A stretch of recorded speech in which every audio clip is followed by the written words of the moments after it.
That's forced hosting happening right there. And I wanted that to be recorded, so that makes me even happier. That's first world problem, Dennis. You know that. Okay?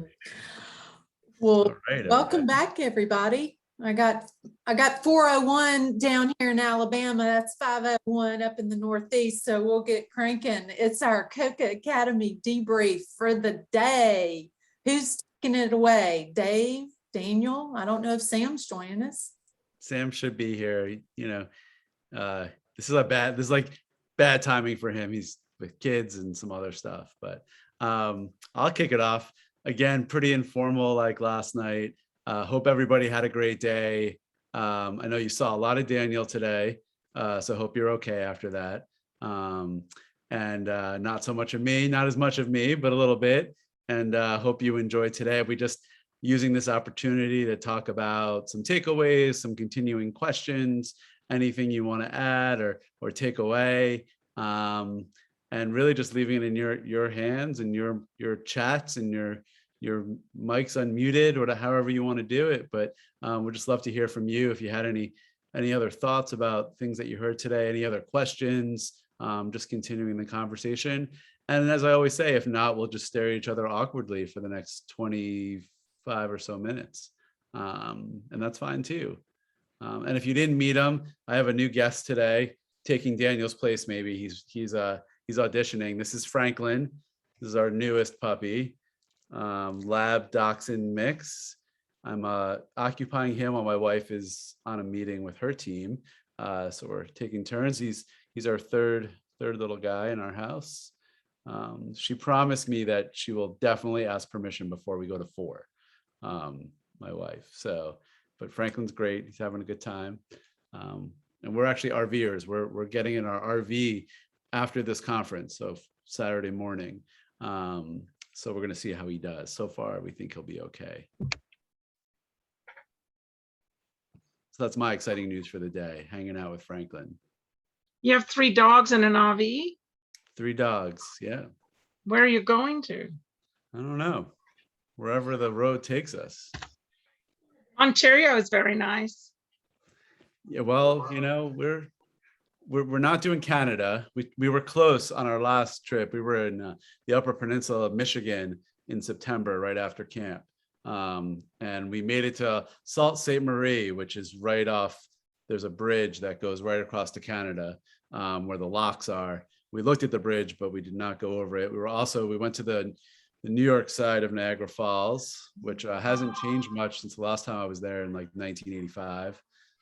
Still looks pretty much the same. You just look out of that Canadian side and you really want to go. You're like, that looks so much more fun. Yeah, they did a better job. Yeah, although the state park they've done a lot with on the US side.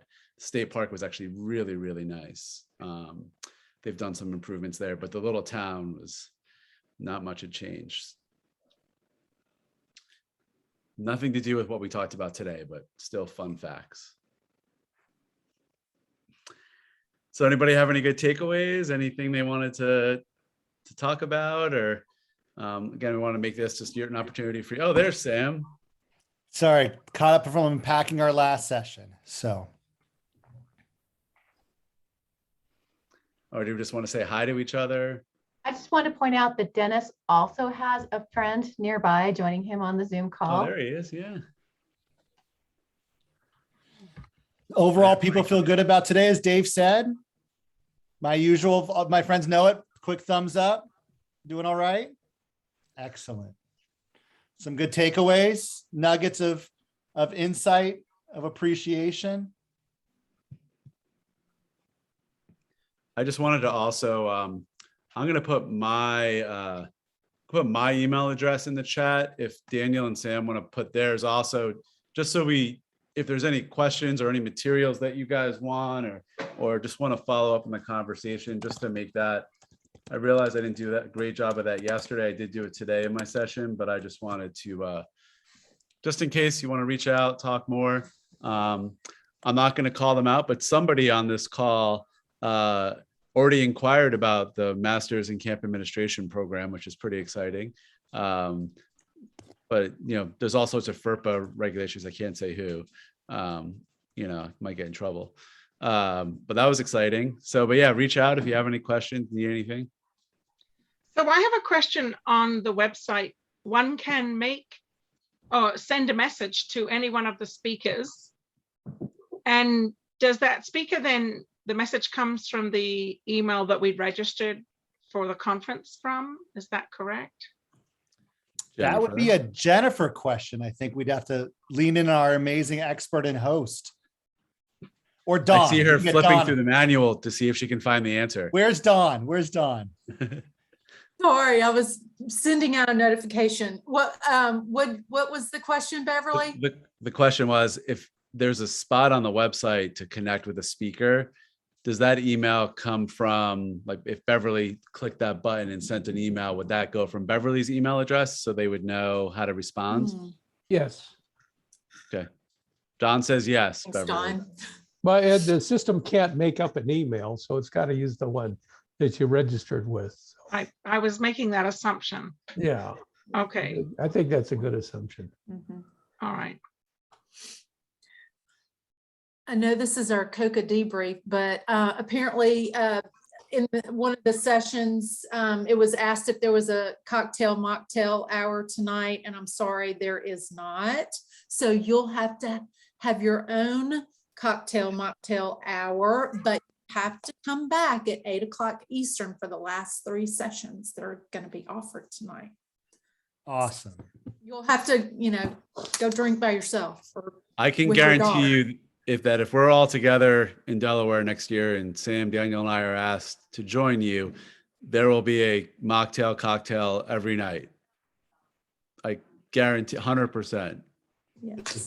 The opportunity to network and connect and unpack and breathe, and more importantly, celebrate our successes together is what we need and want from conferences. And it's a little bit harder on our Brady Brunch screens on Zoom, but at the same time, the opportunity just to celebrate. I'm dying to give Brandon my hug. He's my therapist already. Like, he's locked in and ready to go. Beverly and I were just talking about it too. Totally. We've been in this since day one, even when she commented like, not sure this is the right session for me. And guess what? She's been with it the whole time. And I love that.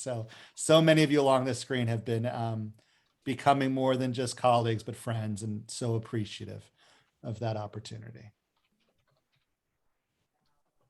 Well, I'll turn the question around to Dave and Daniel and Sam. What were your high points today?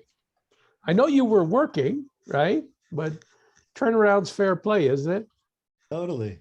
Yeah. Yeah, I mean, I just love how, I do speak at a lot of conferences, a lot of different environments, and it's sometimes really hard to get people to participate, to engage, especially online. It's been very difficult.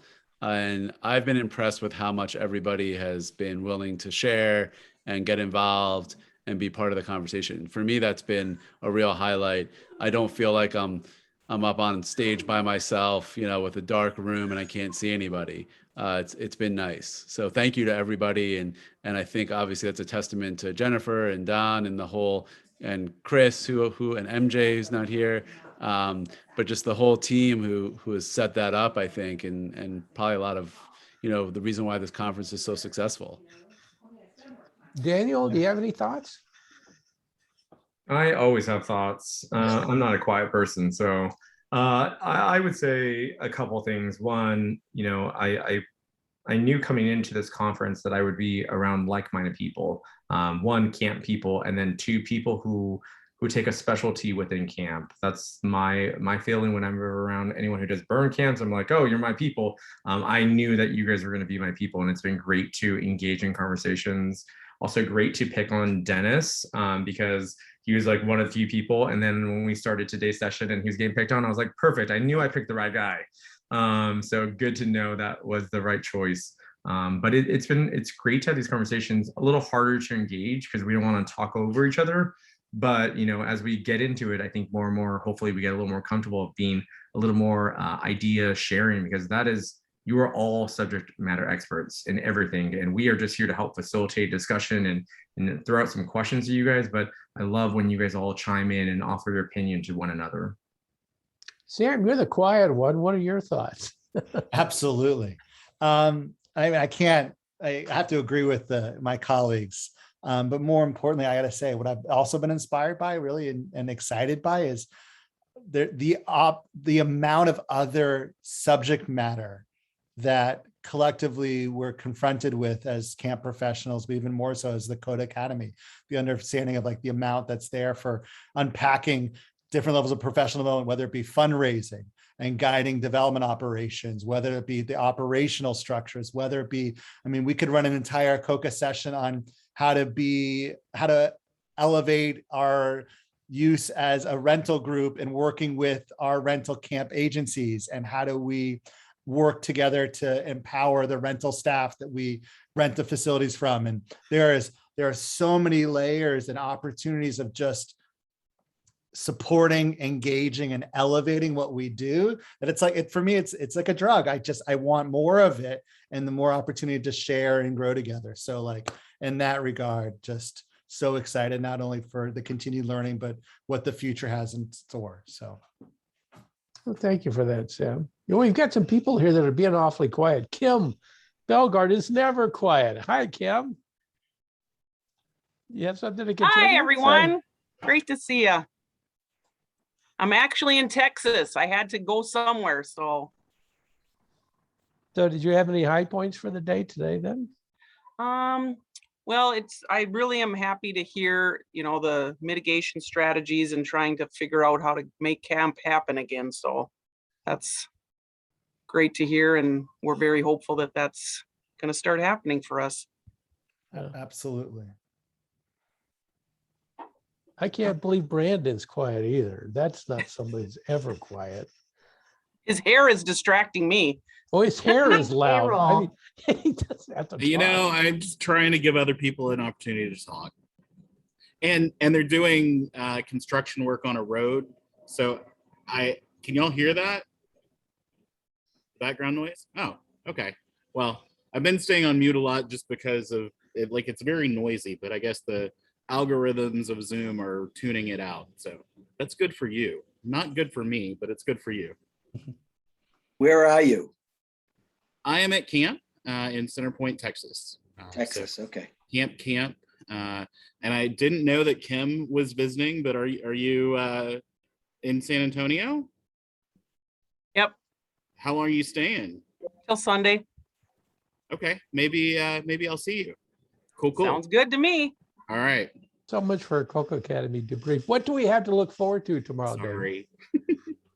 So Daniel and I are doing a really interesting session about a camp audit, which is how we first connected, actually. So we're going to talk about what that is, how it came about, what happened, what didn't happen, and some procedures and ideas of how to get one going and the importance of it. So it'll be fun because it's a little bit of a history. As we were talking about, it's kind of like a trip down memory lane for us about how our relationship developed and how it all kind of progressed. So I think it'll be really interesting to hear. A spoiler, I did fire Dave. So just halfway through, I was like, I can't do this anymore. But then he asked me to do this. So I have no. I would like to, and I have proof of this. Not only did he not fire me, he re-upped for another year. I would just like to say. So just so everybody knows, I did such an amazing job. Such an amazing job. It was actually more of, I will pay you money 2 years in a row, and then every speaking engagement you go on, I get added to it. That was the agreement. Right. I'm going to pay you so I don't have to work with you. That's basically what it came down to, right, Daniel? Like, I'm going to pay you so I don't actually have to respond to your emails. So it's okay. Any other good nuggets that someone walked away with? I'd love to hear anything that was like exciting, motivating, thought-provoking, or like totally missed the point.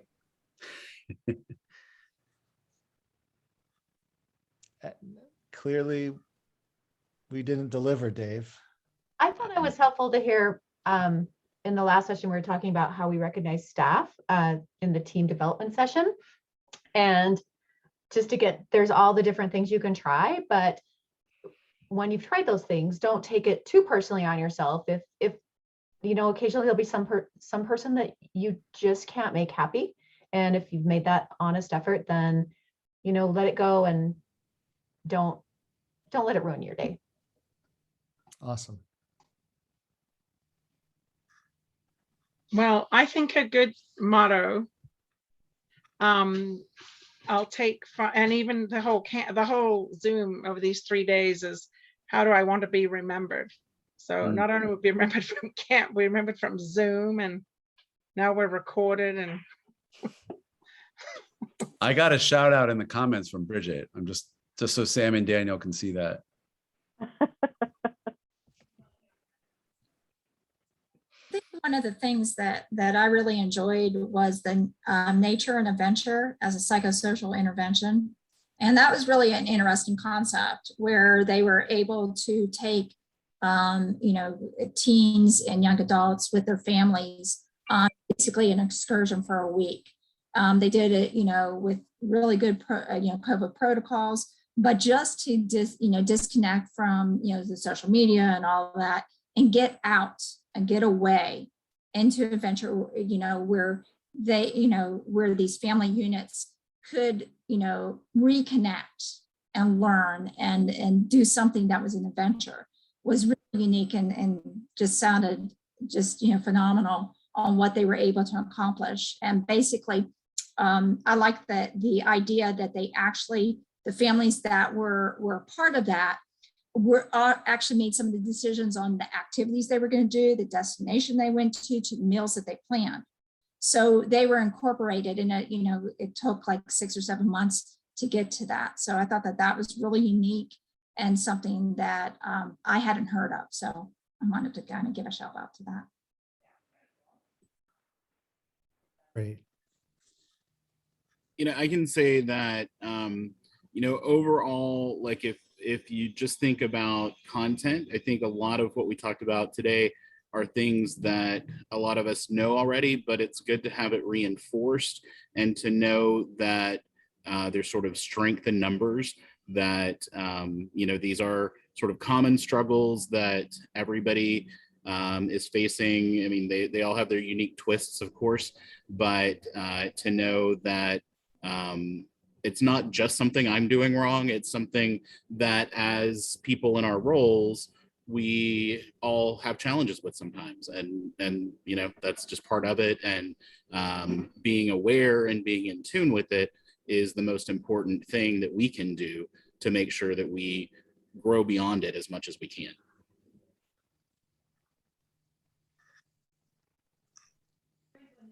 Yeah, I would agree that, you know, that's always helpful, right? I don't think, while we're all in unique environments maybe and have unique job titles, or some of us are in Texas and some of us are in New York or wherever, you know, we all have these common denominators of issues that we're dealing with. They might manifest a little bit differently. We might have to deal with them a little bit differently because of our structure, but it's good to be able to hear from others about how they've managed and how they've been creative or how they failed maybe, which is okay. So it's a great point. And I appreciate that, because I don't think anything that myself or Daniel or Sam or anybody does is so earth-shattering and groundbreaking. You know, I would never oppose that. But I think being able to bring people together and talk about it is really helpful. Bring those things to the light. Right. It goes back to the same conversation, Dave, like you said before, that this conference is the community that we create for ourselves. Mm-hmm. Like, we don't have the opportunities very often as camp professionals, whatever market segment we're in, to unpack and share challenges in a safe space, to create the vulnerability within ourselves, to just share what has worked, what hasn't worked. Again, none of it's rocket science. We're not creating a new algorithm for anything. We're not building or trying to sell a widget. We know we're talking about creating a space to allow children to have a magical, profound, amazing experience and to thrive. So the opportunity again, just to continue to reinforce, to think about things differently, to shift perspectives a little bit, or just to, again, to reinforce that we're already doing and keeping on that path and staying committed to it. You know, the times that I walked away from a conference that I would say were successes when it reinforced that I was doing the right thing. Not necessarily in my day-to-day operations, but I chose the right profession, that I'm continue to be empowered by and supported by the work that I get to do and the opportunity that I have to work in this space. So if you're feeling that, then I'd define that as success. Plus, I'd imagine that most of you are in the same position, that you either work by yourself or in a very small team, and it can sometimes cloud how we think we're doing, right? When you don't have an outlet to talk to other people about it, and you're all kind of in this small environment where everybody feels pretty good about it. It was successful. We have people coming. The fundraising's going okay. So yeah, we're doing all right. But really in the back of your mind, you're like, wow, I wish I had somebody else to talk to about what's going on outside of, you know, the small team that I have, unless you're really lucky and have lots of people working in your office. But I think that's an important piece as well, is being able to share some of those highs and lows with others. Absolutely. And what Bridget said about me, obviously.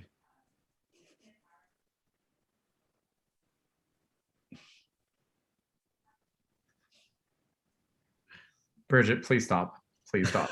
It's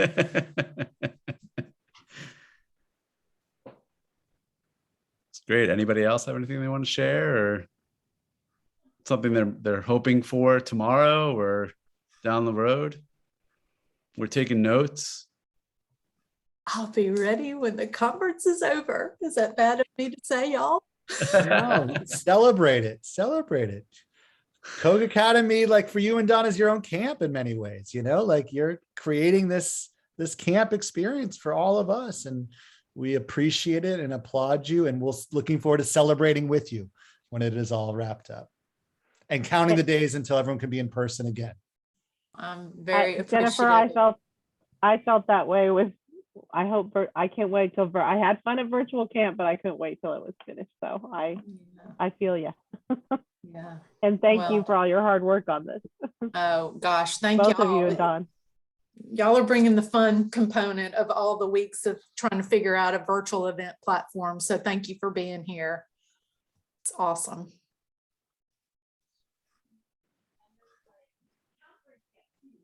I know that it's hard work for you guys to do the virtual, and I know we're all sick of virtual, but I will have to tell you that it's kind of been a lifeline throughout COVID, and sometimes it's hard to get off and come in person. So I hope that as a COCA community, we can keep some component of this virtual where we can all gather periodically, whether that's the webinars or something of that nature. Oh, you know, Deb, I think we learned something back in March of when COVID hit, and that was just the communication, and town halls are just so critical. You know, I mean, they really are. And sometimes the subject matter doesn't really well, the subject matter is always important. I shouldn't say that, right? You know, but I've seen many times we've had town halls on medical issues, and after the first 25 minutes, people start talking to each other about just things that they want to talk about that are off topic, but that's to some extent the benefit of the whole thing. So virtual is with us. It is not going anywhere, that's for sure. So, but Jennifer, well, thank you guys for doing that, because I'm serious, it really was a lifeline when we were trying to make all those hard decisions about to have camp, to not have camp. How do we keep the spirit of camp alive? So I appreciate all you have done. Well, thank you, Deb. I think there's an analogous situation as we're facing over the next 4 or 5 months, and that is when COVID first hit, the big question was, could we have camp? And then you had fear and anxiety built around that. You almost have the same fear and anxiety because people know that they want to have camp and they want to make sure the camp is safe. And so I think that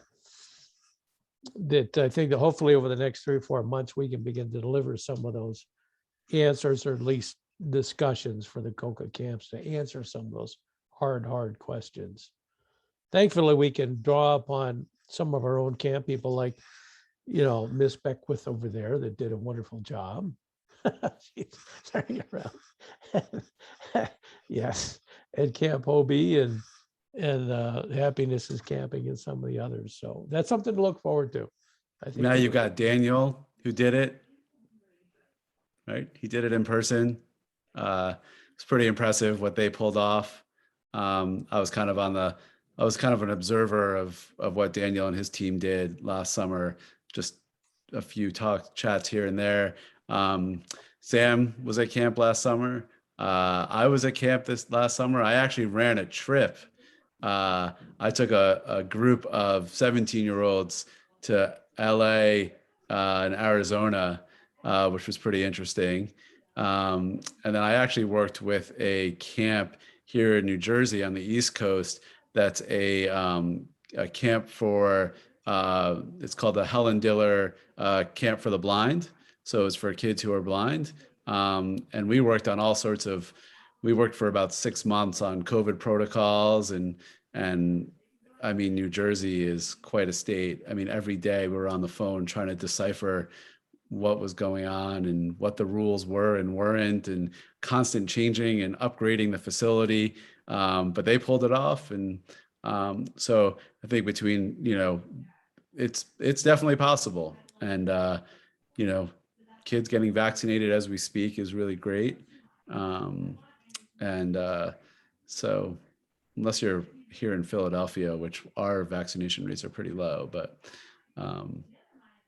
it's definitely doable. And I think there's a lot of good information out there, and there's a lot of people who pulled it off. The American Camp Association did a really nice job of gathering data with some of their partners. So, we're all here too to help and kind of give you some of our experience as well. That's good to hear, Dave. One of the sidebars on that was we had this session, and Chris was part of it, but we had 3 camps that did COVID-free camps. And the comment was shared amongst them was, this was simply the hardest thing they'd ever done, but it was also the most rewarding thing.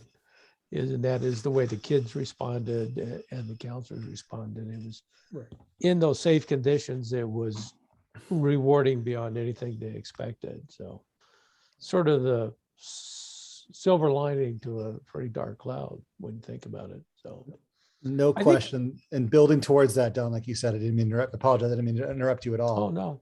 It's just the excitement of moving in that direction, whether it's accomplished or not. Just the fact that there's a movement to get that back, to create that space again is something that we all can celebrate, just trying to get there. And if we get there, great, and celebrate, and we'll all work hard to do it together and support one another. And if we can't for a number of different reasons, then there'll be another year that we get to hopefully build towards for the following year. I know when you're dealing with an immune compromised population, it's one of those areas that's really, really challenging, and recognizing where those things are. But as continued for lessons and students of science, that as things continue to move forward in different ways and finding out the safest way to operate in any way that we possibly can, is at least that a step forward. Like one of the last sessions I shared, it's about baby steps. However we can take baby steps. We all want to leap and jump and dance and twirl around and pirouette, but we have to take baby steps one step at a time.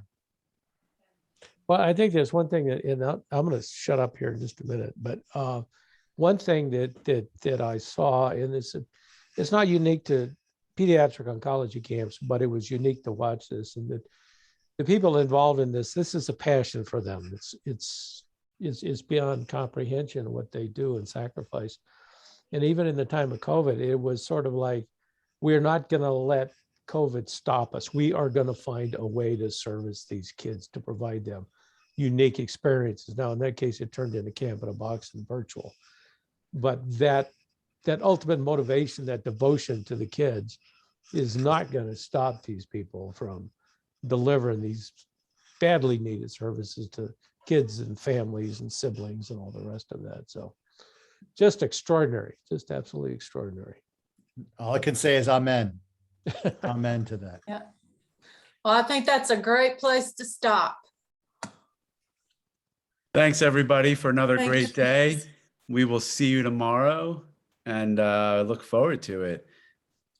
Have a Thank you, great Dave. afternoon, evening. Enjoy your evening sessions, and we'll see you later. Too. Thank Thanks, you. Sam, Good night, Daniel, everyone. and Dave. Thank you. See y'all in a couple hours. Go eat your dinner.